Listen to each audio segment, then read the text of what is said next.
менен өттү, калп айткан болобу. Садырдын колдоочулары көп экен. Силер азыр от менен ойноп атабыз. Бир тырнактай ширеңке килтеген токойду өрктөп коет.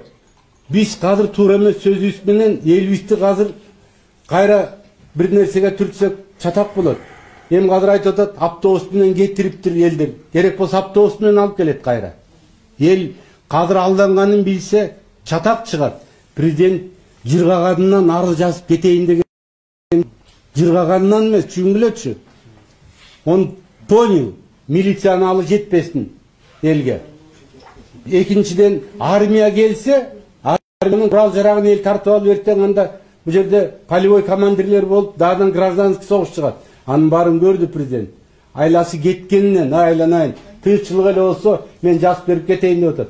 Эми ошо эрекини ырып атып, күндө бирөө чыгып алып, тим эле, ошол күнү кайда эле ошолор. Эми келип алып, туура эмес, муну мынча керек, анан тигинчи керек деп. Мен президент менен жолукмак түгүл, сүйлөшүп көргөн жан эмесмин. Эртеден бери кайра айтып атасың, мен президент менен мынча сүйлөштүм, тигинчи сүйлөштүм. Президент мен айтып берейин, ушул жанагы көтөрүлүш деп коебуз, эмне болду? Бул деген шайлоого эч кандай байланышы жок туугандар. Шайлоо это повод. Буга чейин эле эл уже даяр болуп калган. Пандемия көрсөттү. Андан тышкары келген акчалардын дайыны жок. Бул көрсөттү.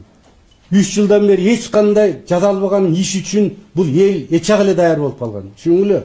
Ал жанагы шайлоонун жыйынтыгы туура эмес деп, бул повод гана болду. Ошондуктан биз элге кулак салалык.